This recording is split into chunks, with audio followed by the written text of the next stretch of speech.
Hey there, my friends, it's Brad, the Bearded Piper, and I hope you all are having a great day. It was a gorgeous day in southwestern Pennsylvania today, and it was the first time since my cortisone shot wore off and my knee started bothering me again back in November of 2022 that I was able to take my dog Icon and participate in a full class of conformation class. And conformation is the pretty dog showing of the dogs where, you know, Westminster, Crufts, the National Dog Show, that style of showing. And I really enjoy it. And we haven't been able to do it since the Sunday before Thanksgiving. My knee started hurting. The cortisone shot that I had in July had worn off, and it just, it was just too much. A couple weeks ago, we tried, but I was only able to participate for like 10 or 15 minutes, and then I sort of had to stop because it hurt.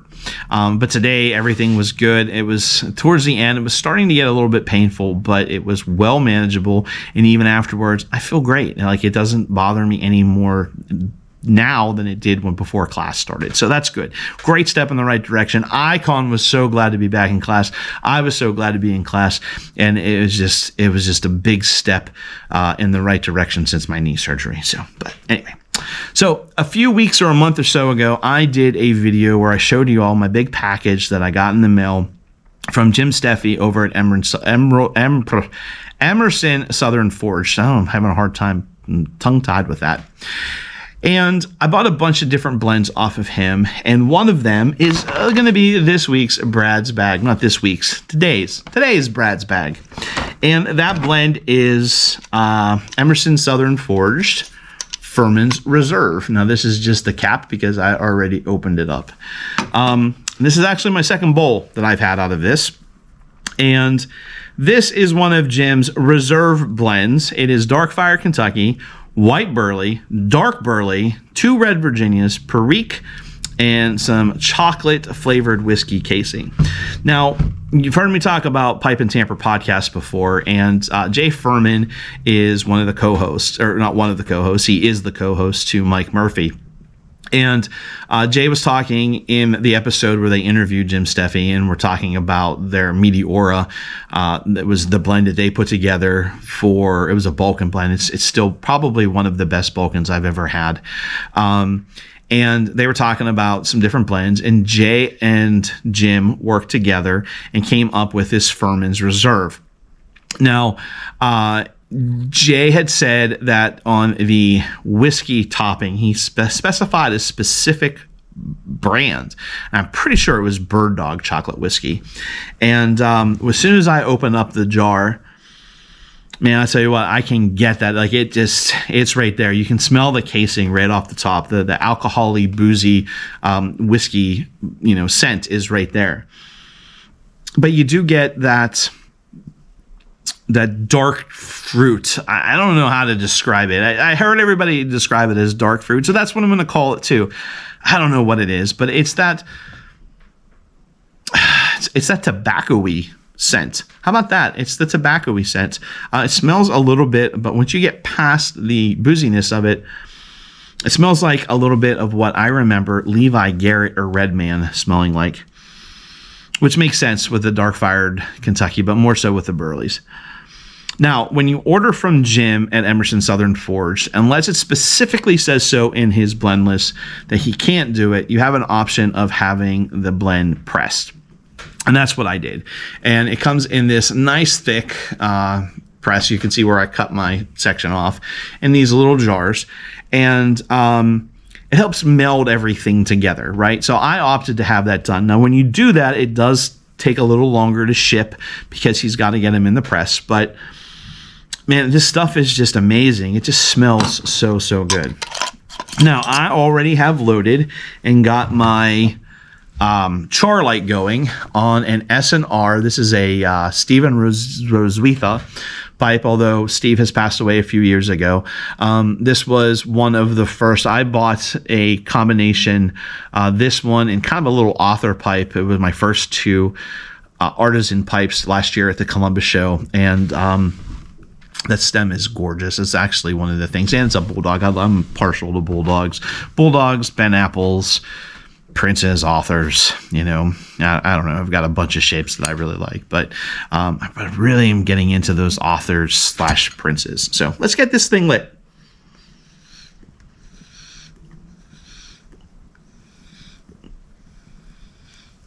Now, right from the char light, no, this is not the char light. I already did the char light, but right from the char light, the chocolate comes out to me. I can taste the chocolate right out of the gate. But then there's that nuttiness, you know, that great earthy nuttiness flavor that you get from the burleys come out. Now, I can't really pull any smokiness from the Dark Fire Kentucky, at least not yet. Now, when Jim lists his ingredients, he lists them in the order of the most to the least. But he does such a good job of balancing the entire blend that, you know, the Dark Fire Kentucky is just melds perfect with the two Burleys, the Virginias, and the Perique. And the casing is just, it's incredible. It's just absolutely incredible. It is so good. I mean, and that's just, I don't know, a couple minutes of enjoying this pipe. So, I was watching a video the other day. There's a little bit of that Dark Fire Kentucky. You got a little bit of that smokiness from it. Now I'm getting it. Yeah, and that makes it even better. You have that chocolate, the nuttiness, and then a little bit of smokiness there. No, again, this is my second bowl, but the first bowl was a few weeks ago, and I didn't take notes. I just know I really liked it. And, oh my God, this is awesome. So, okay, so here's what we're going to do. Now, the other day I was watching a video from Paladin Piper, and I was watching, it was a review of something. I can't remember exactly what blend it was. But I noticed that in his reviews, he enjoys the pipe, and he stops, and he comes back at the end of the bowl. Now, guess what? I copied that from him and didn't even realize it. So, Pat, I'm sorry I copied your way of doing things, but it's such a great way of doing things, and it allows you to enjoy and experience the bowl and then give your final thoughts on it.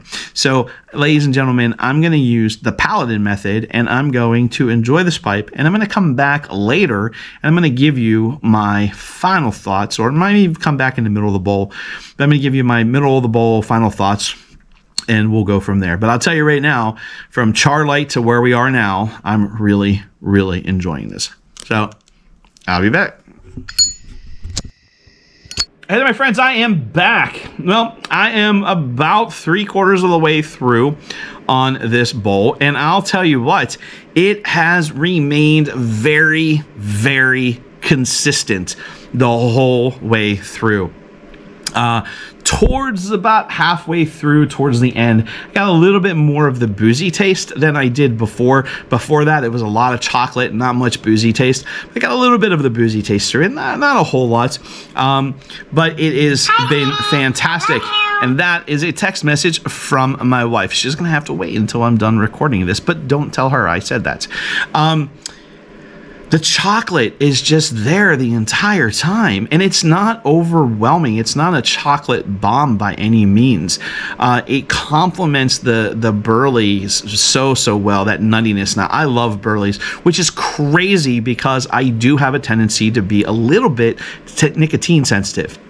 Now, being that the first three ingredients of this blend are Dark Fire Kentucky, White Burley, or Dark Fire Kentucky, Dark Burley, and White Burley, it is a little bit heavy for me, a little bit of a kicker in that nicotine, but nothing that I can't handle, nothing that's going to turn me green or make me run out into the yard and bend over into the bushes, but it is very, very good.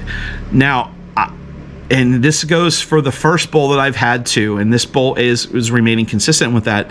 I was a little concerned when I first opened the jar because that whiskey topping just was so prevalent, and I was a little bit afraid that it was going to bite me because I have a tendency with a lot of aromatics for it to come out and bite me hard. But man, I'll tell you what, not at all. No bite whatsoever. And it's just been an enjoyable experience from the char light to this point. And I'll tell you what, again, Meteora and Furman's Reserve, the two common in denominators here are Jim Steffi from Emerson Southern Forge and Jay Furman. I don't think Mike Murphy had anything to do with this one, but Mike had a lot to do with the Meteora. And again, Meteora has to be one of, if not the best Balkan blend I've ever had. But this Furman Reserve, man, is just knocked out of the park. It is absolutely fantastic. So I'm going to give it another 5 wolves. It's going to get 5 puppies because I absolutely, positively love this blend.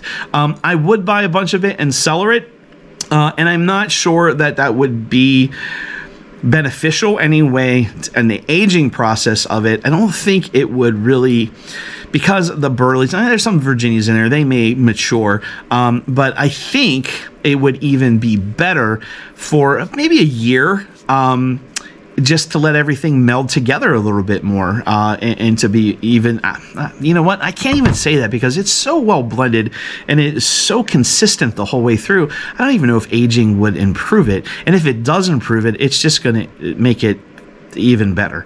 So that's it. I know I'm gushing over this stuff because it's really, really good. So Emerson Southern Forge, Furman's Reserve, I hope that focuses in on that.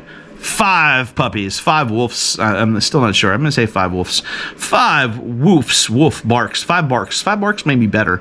And that is just amazing. I'm going to finish enjoying this pipe, and I'm going to text my wife back because, you know, that's what you got to do. So until we talk again, my friends, remember, it is... Oh, what? I almost said my old tagline. Until we talk again, my friends, remember, life is good, but it is better with a pipe.